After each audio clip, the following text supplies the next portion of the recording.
What's up, everybody? Welcome to another show, NBA Talk with Jay, with my guy, the Shark, as well. It's Easter Sunday. Ready to cash, my guys. Ready to cash. I'm not really worried about yesterday. We did cash yesterday with the Knicks 44-point win, but it's all about today, guys. You know what I'm saying? Moving forward, can't really focus on the past too much, guys, win or lose. So it's all about today. Let's get it. What's up, Shark? Everything good with you, my guy? Lovely day for you as well yesterday.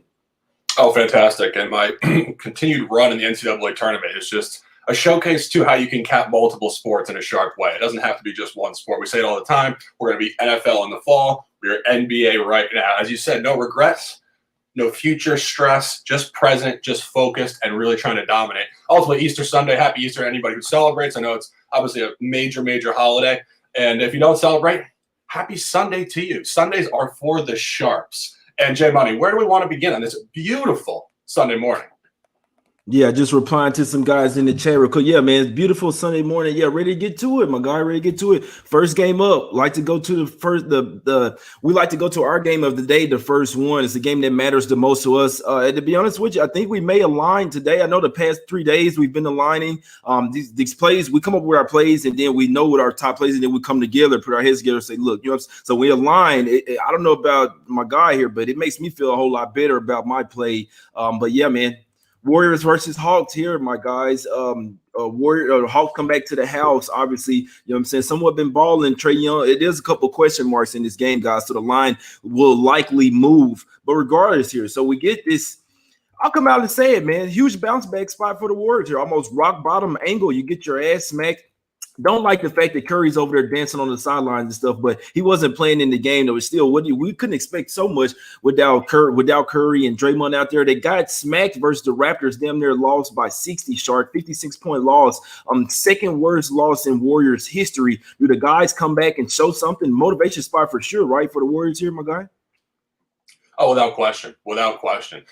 Steve Kerr actually made a comment. Of course, this comment was not really a shot at Steph Curry, who did not play the last game. And Draymond Green got hurt in the first quarter, I believe. So that loss was not really reflective of a full roster group. But when Steve Kerr is calling out the second unit guys, who are a lot of fringe NBA player types, who are obviously coming into the league and really trying to work their way up, he's checking their passion. Because truthfully, G League or not, second unit or not, you can't lose by 50 points in the NBA. I don't care who you are. It was an insult to professionalism. And usually just as a large-scale point, when you find that environment and the coach calling you out, they do come out juiced up. And then, of course, there are many more layers to this. This is a revenge game. The Hawks did win 124-108 just a couple games ago in Golden State. Another point on this, we love to look at numbers and we love to look at narratives. The numbers here. Atlanta was minus 6.5 in that game at Golden State. Steph Curry did not play. Steph Curry's playing here, and it moves 8 points for the revenge team coming on the road. This is showing massive line strength for the Warriors. And this is certifiably the fade hat for those who are wondering. The buy hat is in the mail. I have a Dubs hat arriving on Tuesday morning, as I assume off of a 6 of 7 game losing sample. We'll be buying the Dubs a lot coming forward here. They've had injuries, they've had sketchiness, a couple lackadaisical spots. All boxes checked. My top, Jay's top, GSW on the road at Atlanta minus 1.5. Guys, I'm not playing around today, guys. This is the play of the day. This is my favorite play of the day. I do think this is the best side on the card, guys. I understand a lot of people don't like it. I understand a lot of people are just simply solely going, okay, the Warriors suck now. They're sorry. I'm taking the Hawks now. Just to go a little bit deeper, this is the first game back at the house after an 8-game road trip. Obviously, third game in 4 nights as well for the Hawks. Not a back-to-back, but they did just play a double overtime game versus San Antonio. I do think at some point the fatigue's going to set up against them. Obviously, we took the Pelicans, took the loss versus the Hawks in that one. A lot of roster movement in that one. Obviously, Trae Young didn't play. Gallinari didn't play, but the whole starting 5 for the Pelicans didn't play, and they still kept that game close in the first half. So it just really speaks volumes to where the Hawks will run out of gas, in my opinion, one of these games. This is the first game back at the house. You hadn't seen your wife, your girlfriend for a while. You hadn't been at the house for, for a while now, man. I can see some dead legs here. I could possibly see one of those players getting ruled out. When we see them come to the house and they're having all this fun at home, or you see a hamstring or lower back injury, they're going to be out this game. So just for Trae Young and Gallinari that sat out the last game, or questionable, Gallinari is pretty much just rest. Trae Young really did have knee soreness. His knee buckled a couple of times versus Spurs. So just be interesting to see what happens with that. I do think that it will be a full squad for the Hawks today, guys, for what it's worth. So I am on Warriors -1, but I do believe that that it'll possibly go to +1, +1.5 when and if Trae Young and Gallinari are announced in. As far as we know, for Steph Curry for sure is going to, well, I'm not going to say for sure, but supposedly he's supposed to be playing. Draymond Green, Draymond's probably going to come to play here. This is a pride check. This is a chest check right here. Who are we? Are we, you know what I'm saying? Regardless, if they don't make the playoffs, guys, you have to have some pride. You're getting smacked like that. It was unprofessional is what it was. You got to come back out here with a bounce back. Warriors, top play for me. They like playing. They take care of us on Sundays. You remember, guys, when a couple Sundays ago, no, this was on the 14th, 3/14. Sorry to talk too much, but we cast the Warriors versus the Jazz. They caught them in a nice spot. The Warriors can come to play a step-up game versus this Utah Jazz team that I just saw last night, smack a team up by 46 points with ease. They can come to play today, guys. Excuse me. In Atlanta. Shark, any last words on this one? I know it's Osbox check and quick revenge. They just beat them with no Steph Curry. Atlanta in Warriors. Any more words on this one? Last point. That's a great point about the Utah revenge game. And when we really look at that, I mean, Utah is of a much higher quality than Atlanta. So if they can turn up against a Utah team like that, they can certainly turn up versus Atlanta. So all boxes checked, and let's move to the next one. Where do you want to go next? Let's get it, bro. Nets versus Bulls. Nets versus Bulls here, my guy. We got the Nets laying 2.5. This is the matinee game. And honestly, this is probably the game that a lot of people are probably coming here to see. Obviously, it's a standalone game, early game. A lot of people are going to be betting this one, watching this one. This is probably what a lot of people are finna go and bet. I know, and I'll come out and say it. I'll be honest. I know the Nets look easy here if it's me. And somebody in the chat said it before. They already knew what I was going to say. It's Bulls or nothing for me, my guys. If I had to take something here, it would be the Bulls. This line got up to 4.5 this morning, got hit back down to 3. I understand why. Money sharp would be on the Bulls here. It is the first game back at the house off a little road trip. Only 4-game road trip, so not super bad like the Hawks. More than that, they've lost 6 straight games. They're falling out of the playoff picture, Shark. For 0-4 since Vucevic came over there. I do think that this is a lot better team than what they've been playing like, and I think that they will string together some wins. If they play like they did versus the Jazz, they didn't give up, almost came back and won that game. I think they could give the Nets all they can handle today, Shark. What you thinking? Yeah, I mean, when I looked at this number, it's just standout point how short this number is for Brooklyn. I mean, this is just, it's the sharpest number the shortest number on the entire board. And I went back and I looked at when Miami played at Chicago, they laid 2 points, right? If you look at just the record discrepancies, the Brooklyn Nets are far better than Miami. And books don't look at the roster. They don't say, okay, hey, we're going to cap this because it's Kyrie Irving and Kevin Durant. They look at the team weighting. And when they weight Miami at the same figure as Brooklyn, when Miami is theoretically a lot worse, it's even shorter for Brooklyn. My only hesitation here, and I saw a couple people in the chat say 0-3 since the trade. We haven't seen them pull up the stop yet and really win a game. Of course, I always try to say we are trying to forecast. We're not trying to wait till it happens and be behind it. So without going too deep, Chicago would absolutely be my side here. I'm a little bit hesitant to sanction that officially just because, again, it's a little bit sketchy with the new roster and whatnot. And we've seen Brooklyn cover these weird lines, back doors. They did it at Phoenix without their players. They got down big and they came back. Jay, you probably remember the game against Indiana. Indiana came out 40-25 in the first quarter, and then Brooklyn came back. Brooklyn is just one of those teams that is resilient. They're deep. They're extremely well coached, and they have great camaraderie across that roster group. They're a tough fade, even on short numbers. So it's a little bit of merge, but the number is absolutely all over the Bulls. Got you. It's a noise that was made in my house. Me and my son looking around like, what the hell is that, man? But yeah, something just moved in this move. I don't know what's going down, my guy. But yeah, 75% of the tickets are on the Nets here. This is just one of those games where a lot of people think it'll be easy. They probably won't even cap the game. They see it's Nets versus Bulls. Bulls on a slide. Nets are really good. Two teams trending in the opposite direction is going to take Nets easily. Like I say, if it's me, I'm taking the Bulls. I'm not making this an official. If I do play it, it'll be just personally. Me personally, I kind of stay away from these games. Just know those matinee games, they favor the home team. The matinee games really favor the home team. This is an earlier start, guys. So a lot earlier start for the Nets than they're used to. Obviously, it favors the home team, guys. So that's the only thing I'm gonna say there. It's Bulls or nothing for me. And to be honest with you, when Vucevic was on the Magic, he gave the Nets fits in 3 games. Like, they really don't like to see him more times this year. When he was on the Magic over there, the Nets could not defend him whatsoever. They got LaMarcus Aldridge over there. I see Vucevic possibly going off in this one. Levine and Kobe White should be here. So they came back the last game, and they played a really representative game versus Jazz, guys. I had some on the Bulls plus 11 there personally. I had to, and I told you guys that I would once Levine and Kobe White was ruled in. They played a damn good game versus the Jazz, guys. You have to know this. If they could play like this versus that team that is playing lights out right now, I think the Nets don't play that level of defense that the Jazz do. So it's the only thing I'm saying. If you can go on the road and lose, keep that game close. They had it to 3 within 1 minute, guys. They end up losing by 7, I think. Bulls are nothing for me. I think a lot of people will be upset. This feels like a Sunday type of game. Feels like it, you know what I'm saying, where the Bulls win this game outright. And everybody's like, what the hell? I used to be one of those people. I see it now. I'm starting to see what's up. If Sundays favor the home team, the matinee favors the home team. Bulls are nothing, guys. Anymore, because we got 4 more games. I don't have plays on them, my guys, but we can talk about them. What you like? But before we go into the ones that I want to talk about, we're going to just quickly throw out 2 games. Nuggets, Magic, minus 16.5.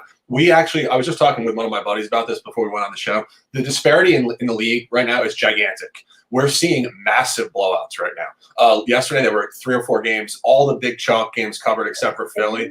Hoping to make more money. And ESPN decided to play a nice commercial during my talk. Thanks, ESPN. And they're talking about, would you like to make more money? Yes, I would. ESPN, you just know things. You know everything. Wow, unbelievable. But truthfully, as we looked at yesterday, of course, the Detroit game was not expected to be a 44-point blowout, but the other games that were graded in that context, Miami, there was 2 other ones, all blowouts, 15 points, 45 points. The Jazz blew somebody out by 50.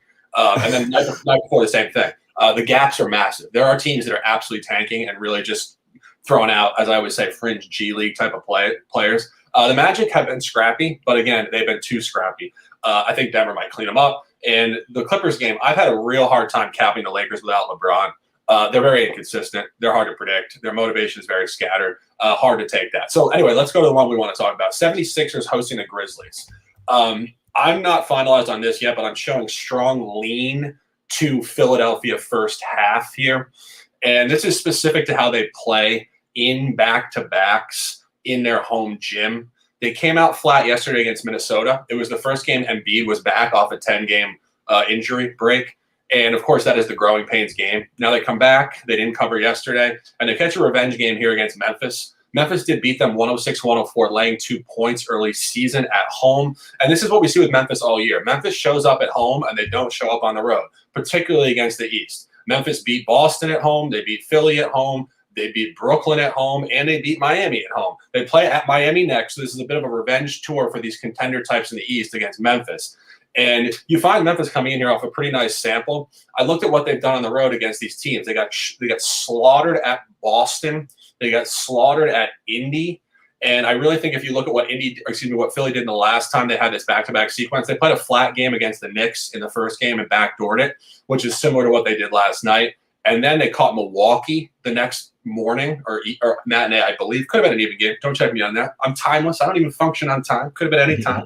But they came out and they blew out Milwaukee in the first half. And then they got backdoored by Milwaukee. And I think it's just that reversal. We talk about energies. First game of a back-to-back, they coast a little bit. Second one, they want to come out and stamp them in the first quarter and then see if their energy can hold late. So not official yet, but I'm going to post. I probably will have Philly first half here.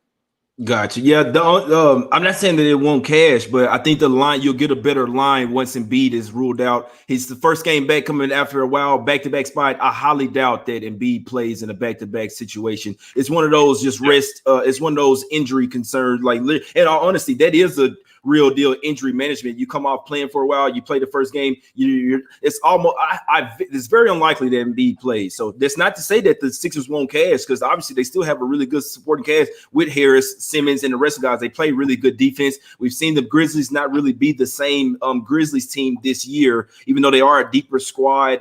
They're just not the same squad. So I definitely wouldn't talk y'all Philly. I would just say possibly wait until Embiid gets ruled out. Then obviously you get that's what it's all about, getting the better line. So if we know that he'll likely be out, you go ahead and, you know what I'm saying, you wait and get that better line. It's just the way I'm looking at it, though, my guys. I don't have a stat in front of me, but I do remember a couple games without Embiid playing where they came out and really juiced it up in the first quarter, first half.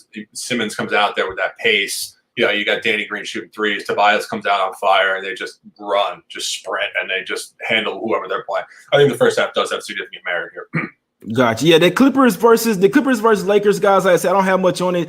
I do need a haircut really bad. In all honesty, I'm waiting until it's a nice little Clipper spot. It's just something I do. I'm not trying to look good for anybody, so I don't need it just super bad. But I mean, it's starting to get kind of carpety on my head. So you know what I'm saying? I'm gonna have to get a fade here pretty soon. I'm not landing double digits with the Clippers tonight, guys. Just letting you know how I'm looking at the game. It is Clippers or nothing for me. The Lakers come off a big game. Kuzma balled out. That was versus the Kings. The Kings just simply didn't show up. It was a look ahead game to the Bucks. Obviously the Lakers have won 3 out of 4 games, but in this particular game, something happened with the Clippers just pretty much just got smacked. Yeah, so they're off a couple of losses, and then they got smacked by Denver at the house, a couple of no-shows. I did talk about a tough team to cap. It's this Clippers squad, but I do think it's Smack City smash spot for the Clippers here. I think they have their way with the Lakers, in my opinion, without their couple of superstars, especially off a couple of losses. So definitely motivation spot. I only roll with motivation spots, guys. So Warriors top play for me. After that, it would be Bulls off that 6 straight loss, come to the house, matinee early game.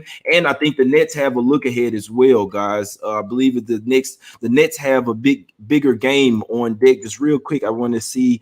So no, they have the Knicks tomorrow, and KD is likely coming back for their game. So first game of a back-to-back for the Nets. I think they lose, just for what it's worth. But yeah, Warriors top, Bulls after that, lean Clippers. Real quick, let's talk about this Hornets versus Celtics spot, Shark. Or did you want to mention something about the Lakers? Clippers? I was just going to make a loose comment because we make comments like this. We're on here 5 or 6 days a week. Not every board you have 4 just absolute ringer plays. You got a couple solid looks here, but you don't have to bet every game. So the Nets game that has enough merge on the other side of it. I do like the Bulls, but there's just enough on the other side that can hold me off it. That's not a problem. Again, we have our whole life to bet. You don't have to make 8 units a day. It just really take a step back and just breathe sometimes, But yeah, the Hornets game at the Celtics, it's a tough one for me.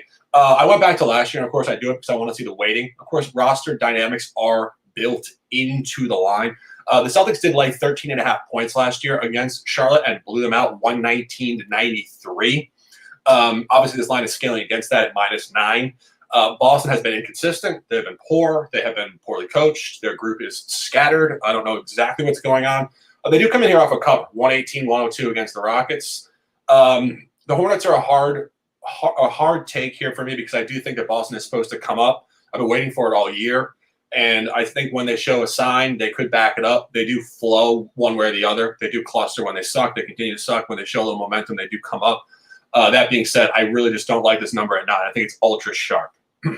Guys, yeah. So I would have tell. So this line last night, I was looking at it. Pinnacle, they had it at 4.5, but another book had it at 10. I'm like, which line is it really going to be? Because Pinnacle is a lot sharper book than them, but that was just a stale number. Obviously, it wasn't even able to be bet. This was, last night or whatever. So it looked like it was that. It was original line 10. Obviously, got hit down to 10 to 9 or whatever. I'm looking at this game. I'm like, the Hornets shouldn't. So the Celtics aren't playing this good right now to be landing this 9 versus the Hornets. I was thinking to myself, we got Hayward coming back to what's called all this woo woo.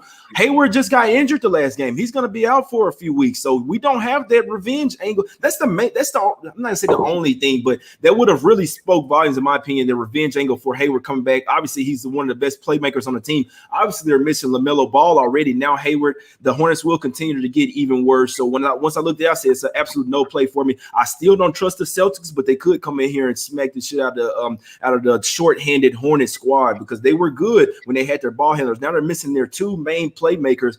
They will start to take a slide, guys. So I know they won a couple of days ago, whatever, without them in the second half. I do think that it will hurt them today. So I'm not laying the points with the Celtics. I would want to be leaning Hornets, but it's not going to be easy. Everybody look at the game. Hornets +9. You look at the injury report, guys. That's probably, you know what I'm saying? So they could get smacked here. I'm staying away from this one, guys. If Hayward is in there, obviously this line wouldn't be at 9 though. So, but they've still gotten hit down from 10 to 9. So people still not respecting the Celtics out there. And I must say, they don't look like the same squad this year, my guy. But that's pretty much it for me. I guess we'll talk about it just real quick. The Pelicans versus Rockets.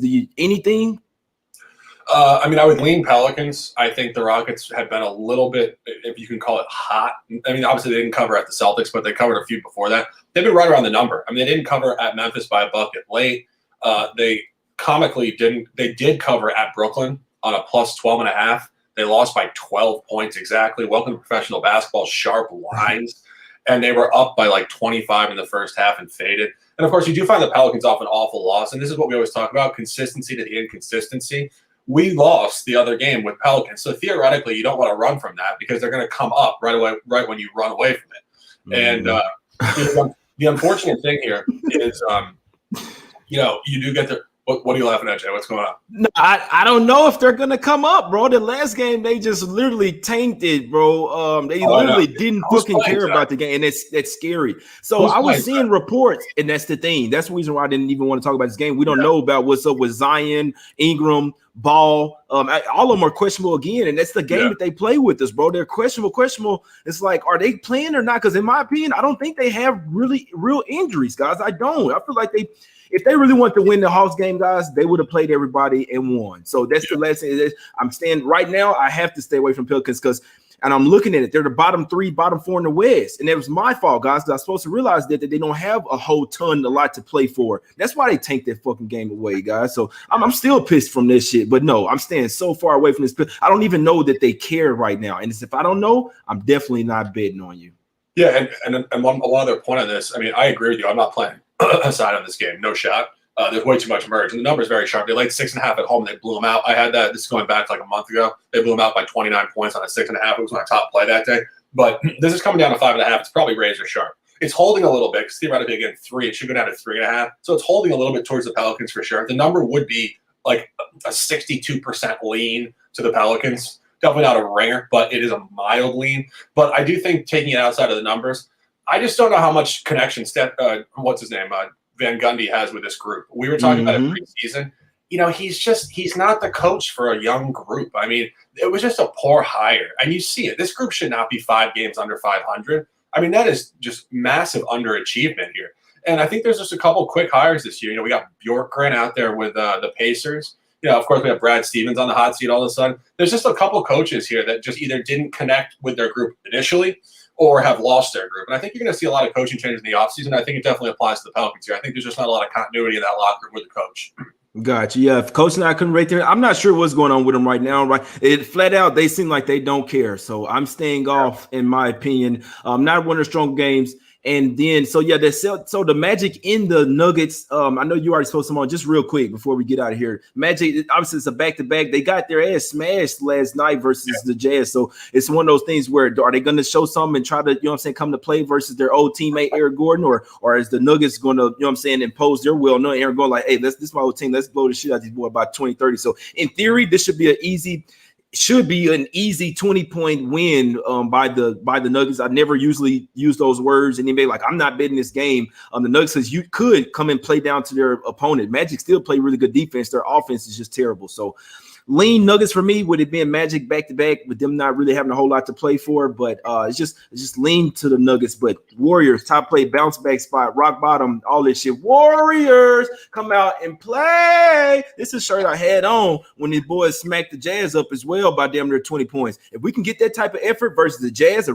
much better defensive team than the Hawks team, much better offensive team. So Lou Will just got back to the house. You know what I'm saying? Atlanta. I guarantee you he went over there and get some Lou Will wings from the strip club. I damn near guarantee you that, hey, y'all come to the club. See what I'm saying? We're going to have ass shaking all day. You dig what I'm saying? Warriors. Let's go, bro. I'm not playing today. It's cash, man. It's bounce back day. All this. I'm still pissed from the Pelicans loss. You see what I'm saying? Let's go, bro. Warriors, -1.5. It's cash, man. I don't care about Trae Young coming in, Gallinari, none of that. You roll them in and give me a plus money with the Warriors. This what y'all do. Sorry, man. I had to get hyped real quick. Let's cash. Sorry. If it wasn't 11 a.m. on Easter Sunday and I wasn't riding a mild hangover, I'd be blasting music, jumping around. But I'm trying to maintain here. Anyway, this is the fade hat of Easter Sunday. Golden State Warriors -1.5 for all the aforementioned reasons and the glorious theme song that Jay Money just so eloquently executed on air. Jay Money, want to close them out?